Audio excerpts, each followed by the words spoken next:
Learning mood में स्वागत है आपका। आज के लिए जो मोटिवेशनल कोर्स है यह आपको ऊर्जावान बनाएगी, आपको तरोताजा रखेगी।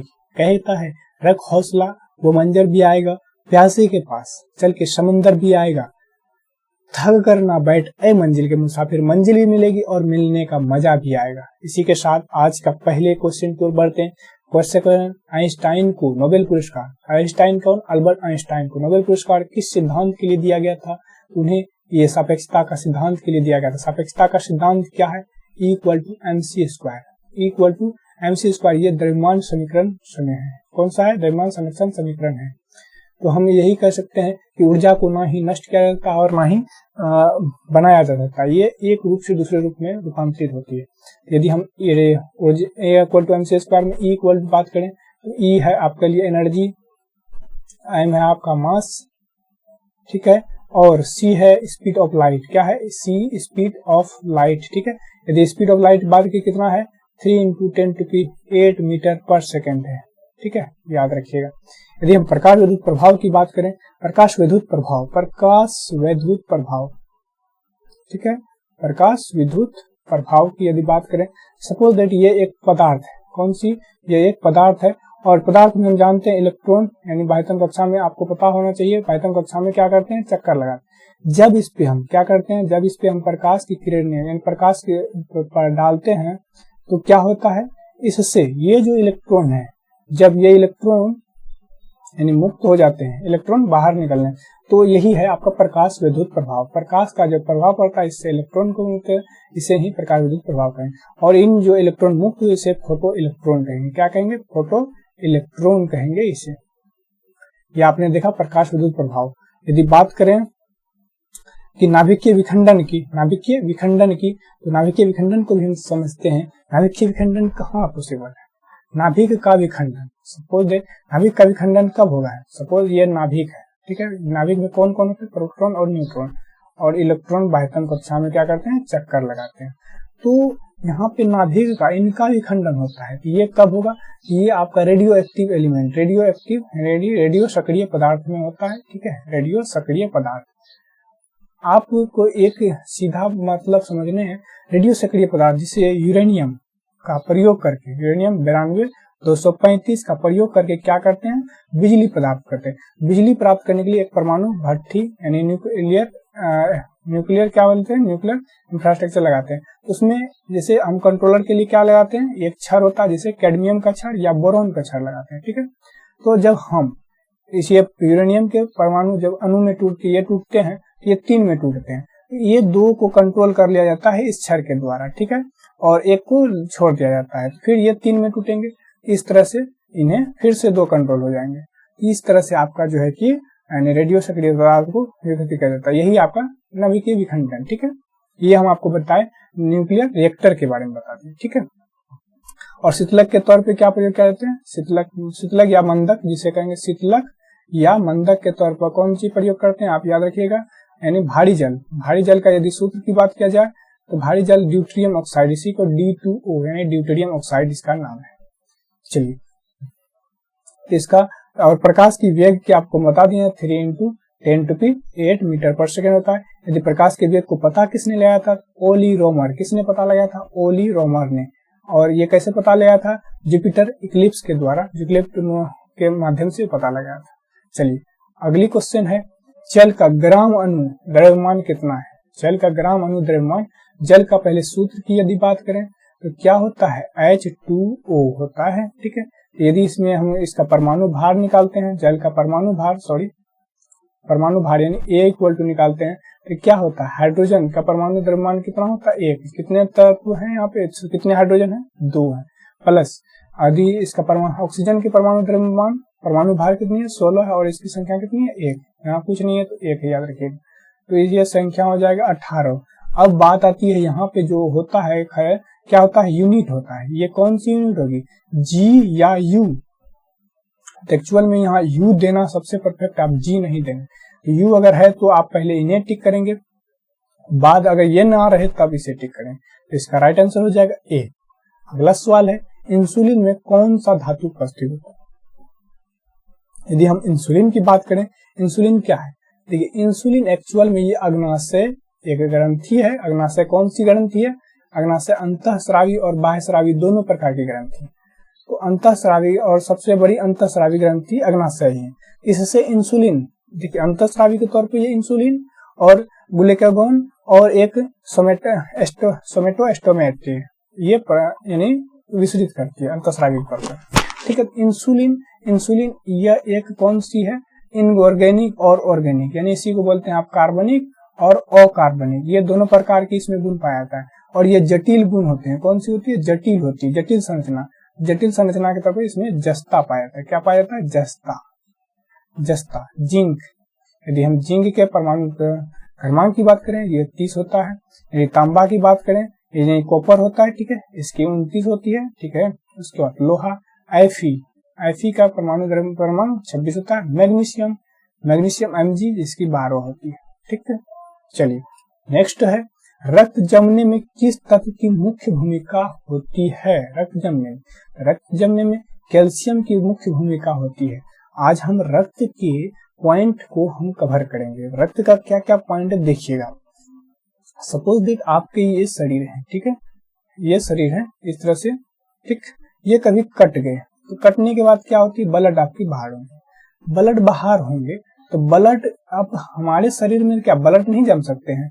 जम सकते हैं, लेकिन कौन से पदार्थ के कारण नहीं जमता है? ये हिपेरिन की उपस्थिति के कारण। कौन सी? हिपेरिन की उपस्थिति के कारण ब्लड नहीं जमते हैं। तो अब यहाँ पे हिपेरिन जैसे ही वायु के संपर्क में आते हैं तो ये क्या हो जाते हैं? निष्क्रिय हो जाते हैं। कौन? हिपेरिन निष्क्रिय हो जाते हैं। निष्क्रिय होने के बाद ये कौन सी एक पदार्थ उत्सर्जित करती है, यानी स्रावित करती है, जिसे थ्रोम्बोकाइनेज कहते हैं। थ्रोम्बोकाइनेज कहते हैं। ठीक है, अब थ्रोम्बोकाइनेज किसके उपस्थिति में? कैल्शियम की उपस्थिति में क्या करते हैं? यानी इसे थ्रोम्बिन में बदलते हैं। प्रोथ्रोम्बिन, याद रखिएगा, प्रोथ्रोम्बिन को थ्रोम्बिन में बदल देते हैं। किसमें बदल देते हैं? थ्रोम्बिन में बदल देते हैं। किस तरह आप समझिए आप पॉइंट को, यानी ये थ्रोम्बोकाइनेज क्या है? एक पदार्थ है। ये किसके माध्यम से? ये दोनों यानी कैल्शियम और ये पदार्थ दोनों मिलकर किसको? प्रोथ्रोम्बिन को थ्रोम्बिन में चेंज करती है। और एक चीज होती है, यही चीजें यानी थ्रोम्बिन और कैल्शियम की उपस्थिति में ही, सॉरी ये अब थ्रोम्बिन को छोड़ दीजिए, ये थ्रोम्बिन अब खत्म। अब फिर से कैल्शियम, ये होता है फाइब्रोनिजेन। कौन होता है? फाइब्रोनिजेन। ये फिर कैल्शियम की उपस्थिति में फाइब्रोनिजेन को किसमें? फाइब्रिन में बदल देते हैं। ठीक है, किसमें? फाइब्रिन में बदल देते हैं। तो आपने यहाँ समझा क्या? थ्रोम्बोकाइनेज दो प्रकार के, एक प्रोथ्रोम्बिन को थ्रोम्बिन में बदला, एक फाइब्रोनिजेन को फाइब्रिन में बदला। और ये फाइब्रिन क्या कर दिया? ये फाइब्रिन रेशेदार होते हैं, यानी रेशेदार प्रोटीन है ये, और रेशेदार प्रोटीन होने के कारण ये जाल जैसी रचना का निर्माण कर देती है। ठीक है, तो और जो आपका ब्लड है आरबीसी, रेड ब्लड कार्पसल्स, एक बात याद रखिएगा, आरबीसी का full form red blood cell नहीं होता, रेड ब्लड कार्पसल्स होता है, वो इसमें फंस जाते हैं। इस तरह से आपका ब्लड का थक्का बन गया, यही है। और ब्लड का थक्का बनने में कितने मिनट का समय लगता है? 2 से 10 मिनट का समय लगता है, याद रखिएगा। और यदि विटामिन की बात करें, विटामिन के की उपस्थिति के कारण ही आपका ब्लड जमता है। तो ये सब पॉइंट है, आपको कुछ भी पूछ सकते हैं। चलिए, तो आपका इसका राइट आंसर हो जाएगा कौन सा? रक्त जमने में कैल्शियम आपका मदद करता है। ठीक, और यदि हम बात करें तत्व में, तो तत्व में आपने देखा कैल्शियम। यदि प्रोटीन की बात करें, प्रोटीन में आपको कुछ भी दे सकता है। और एक पदार्थ में अगर बात करें तो आपका थ्रोम्बोकाइनेज पदार्थ हो जाएगा। ठीक है, प्रोटीन की बात करें फाइब्रोनिजेन, ठीक है, फाइब्रोनिजेन। उसके बाद एक होता है कौन सा? प्रोथ्रोम्बिन। ठीक है, ये सभी हो जाएंगे। नेक्स्ट है कौन सा हार्मोन लरो और उरो हार्मोन कहलाता है? तो लरो और उरो हार्मोन आपका एड्रेनलिन है। आपका इंसुलिन, ये एड्रेनलिन कहाँ से? एड्रेनलिन ग्लैंड से स्रावित होती है। ठीक है, इंसुलिन कहाँ से स्रावित होती है? ये पेनक्रियास से, इसी को अग्नाशय कहेंगे। ठीक है, आपको कोशिश करनी है इंग्लिश नेम याद करने की। पेनक्रिया। एस्ट्रोजन ये फीमेल रिप्रोडक्टिव सिस्टम का हिस्सा है, फीमेल सेक्स हार्मोन कह सकते हैं। ऑक्सीटोसिन ये सेक्स हार्मोन है। ऑक्सीटोसिन क्या है? सेक्स हार्मोन है। ठीक है, हर एक बात हम आपको बता दें, ऑक्सीटोसिन को ही आप क्या कर सकते हैं? इसे कह सकते हैं लव हार्मोन, इसका दूसरा नाम है। ठीक है, याद रखिएगा।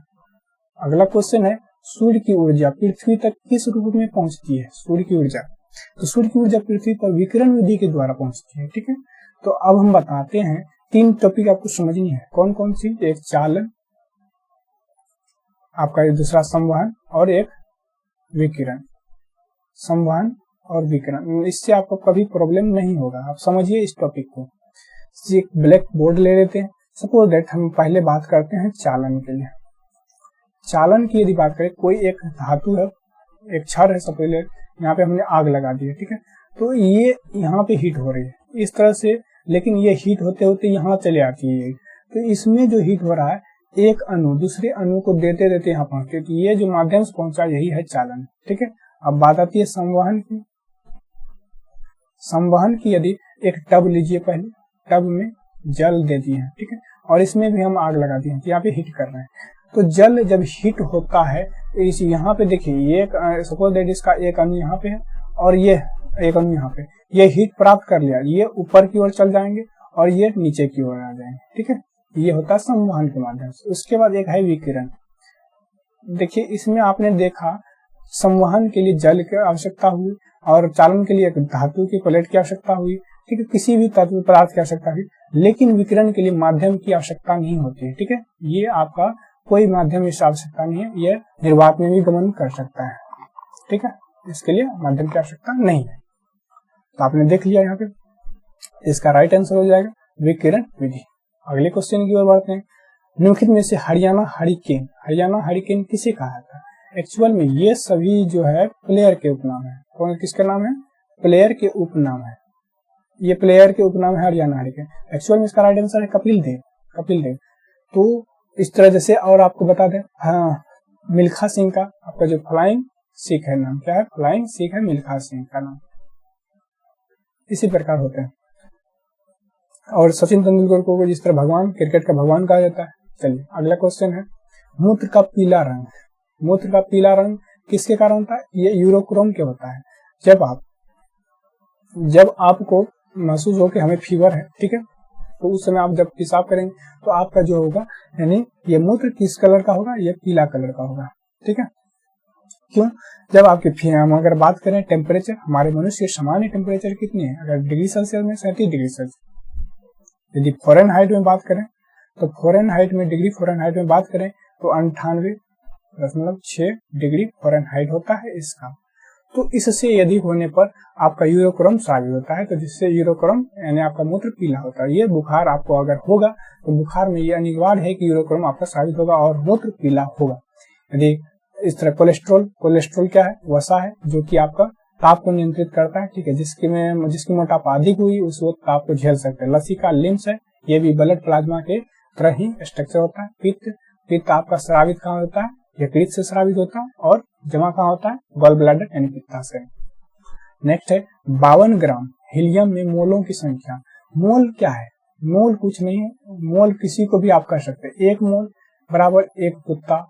ठीक है, इस तरह से आप एक बकरी, कुत्ता, बिलाई कुछ भी बराबर 1 मोल हो जाएगा। तो यहाँ पे आप हीलियम पूछ रहे थे, हीलियम की यदि बात करें, हीलियम बराबर 1 मोल, हीलियम बराबर 1 मोल बराबर कितने ग्राम? 4 ग्राम। ठीक है, या 4 यू कह लीजिए, लेकिन यू ज्यादा पहले होगा। ठीक है, तो 4 यू। अब यहाँ पूछ रहा है 52 ग्राम, तो 52 यहाँ ग्राम दिया है इसलिए यहाँ पे ग्राम होगा।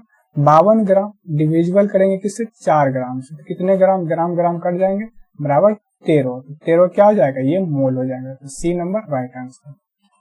नेक्स्ट है पित्त कहाँ से स्रावित होता है? पित्त, ये आपका पित्त कहाँ से स्रावित होता है? सब मानव शरीर में ये आमाशय में ये आपका लीवर है। कौन सी है? लीवर है। ये लीवर, सॉरी ये लीवर है आपका, वो लीवर आपका फिजिक्स का लीवर हो जाएगा। ये लीवर आपका आमाशय का लीवर है। तो ये लीवर है, इससे आपका कौन सा पित्त स्रावित होता है? पित्त, और जमा कहाँ होता है? गॉल ब्लैडर में। कहाँ से? गॉल ब्लैडर में जमा होता है। गॉल ब्लैडर, इसी को हम कहेंगे हिंदी में क्या? पित्ताशय। एक्चुअल में आपको इंग्लिश नेम ज्यादा याद करनी चाहिए। ठीक है, अग्नाशय से इंसुलिन स्रावित होता है। अग्नाशय सबसे बड़ी अंतःस्रावी ग्रंथि है। पित्तवाहिनी ये माध्यम, जब लीवर से जब आप पित्ताशय में जाएंगे तो वाहिनी यानी वेसल्स के माध्यम से जाएंगे, तो इसी को पित्तवाहिनी कहेंगे। यकृत आपका हो गया, पित्ताशय समझ गया। नेक्स्ट है रक्तदाब यानी ब्लड प्रेशर। ब्लड प्रेशर यदि सबसे उच्च यानी 120 होता है और 80 mmHg का दाब होता है, ठीक है। ये आपका किसका ब्लड प्रेशर का यानी है। और इसके बाद यदि इसको मापा जाता है किसके माध्यम से, ब्लड प्रेशर को स्फिग्मोमेनोमीटर के माध्यम से, ये हो गया। और ब्लड प्रेशर जो है आपका किसके द्वारा, थाइमस के द्वारा नियंत्रित होता है। थाइमस कहाँ होता है, हृदय के पास थाइमस ग्लैंड होता है, ये अंतःस्रावी ग्रंथि है, इसी के द्वारा ब्लड प्रेशर कंट्रोल होता है। अगली क्वेश्चन है, राजा जी, मोतीचूर, ये 3 अभ्यारण्य है, ठीक है। और चिल्ला अभ्यारण्यों को विलय करके कौन सा अभ्यारण्य बनाया गया, ये आपका राजा जी ही अभ्यारण्य बनाया गया। शरीर में सबसे बड़ी अंतःस्रावी ग्रंथि, देखिए यहाँ पे आप सोच रहे होंगे अग्नाशय इसमें तो ऑप्शन में नहीं है, लेकिन देखिए आपको इस तरह नहीं समझनी है, आपको इन ऑप्शनों में देखनी है कि कौन सबसे बड़ी ग्रंथि है। इसमें तो पैराथायराइड सबसे बड़ी ग्रंथि है। यदि अब इसमें एड्रिनल ग्रंथि, ये किडनी के पास है एड्रिनल ग्रंथि, थायराइड ग्लैंड ये गला में, जिसे घेंगा, इसी के प्रॉब्लम घेंगा रोग जो होता है इसी में प्रॉब्लम के कारण होता है। घेंगा रोग यानी गले में एक गोल बड़ा सा होता है, तो वही है घेंगा रोग, ठीक है। ये आयोडीन की कमी से होता है, ठीक है, समझ रहे हैं। ये थायराइड ग्लैंड है। और इसकी यदि आकार की बात करें, इसकी आकार तितली के आकार या एच के आकार के समान होती है, ठीक है। एच आप इस तरह से भी लिख सकते हैं, तो यही आकार है इसकी। पिट्यूटरी ग्लैंड ये मस्तिष्क में पाया जाता है, कहाँ पे पाया जाता है, मस्तिष्क में पाया जाता है पिट्यूटरी ग्लैंड, याद रखिए। चलिए नेक्स्ट, निम्नलिखित में से भारत की सबसे पहली मिसाइल, एक्चुअल में ये एक्स्ट्रा टाइप का क्वेश्चन है, ये पृथ्वी इसका राइट आंसर होगा। नेक्स्ट, निम्नलिखित में से कौन रासायनिक संयोजन का नियम है, रासायनिक संयोजन यदि हम बात करें, ऑप्शन ए द्रव्यमान संरक्षण का नियम है, और उसके बाद एक दूसरा सेकंड ऑप्शन है स्थिर अनुपात का नियम, संवेग संरक्षण का नियम, ए बी दोनों, ठीक है। तो देखिए द्रव्यमान संरक्षण, इसी को हम कह सकते हैं सप्लाय ऊर्जा को ना ही नष्ट किया जाता है और ना ही बनाया जा सकता है, केवल इसका रूपांतरण होता है, ठीक है। यही है द्रव्यमान संरक्षण, ठीक। उसके बाद स्थिर अनुपात, अनुपात क्या है, देखिए ये दोनों आपका रासायनिक संयोजन है।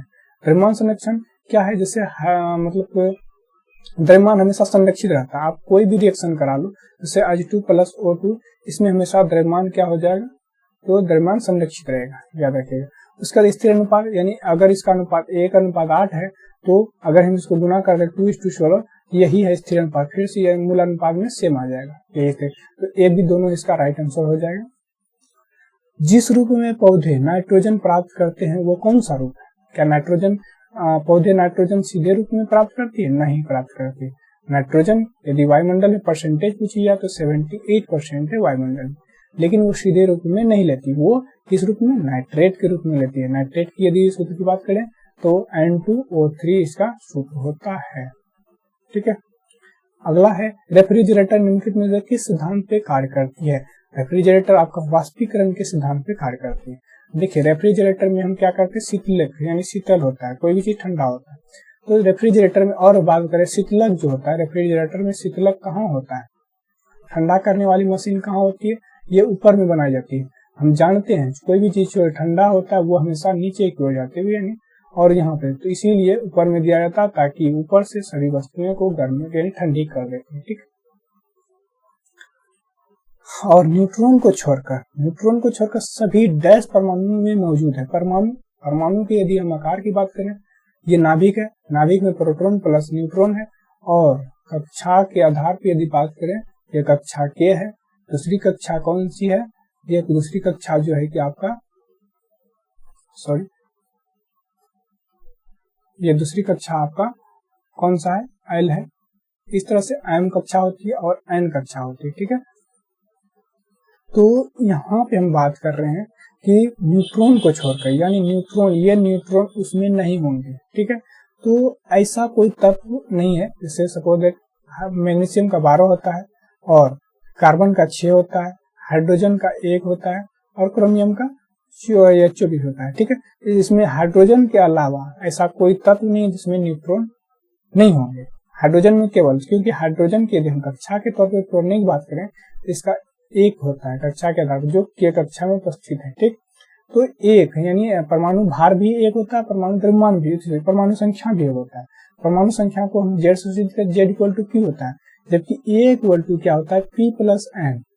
यहाँ पे Z बराबर भी 1 है और यहाँ पे परमाणु द्रव्यमान बराबर भी 1 है, तो मतलब न्यूट्रॉन यहाँ 0 है, तो 0 है तो कुछ नहीं है, तो यही हो जाएगा इसका राइट आंसर हाइड्रोजन।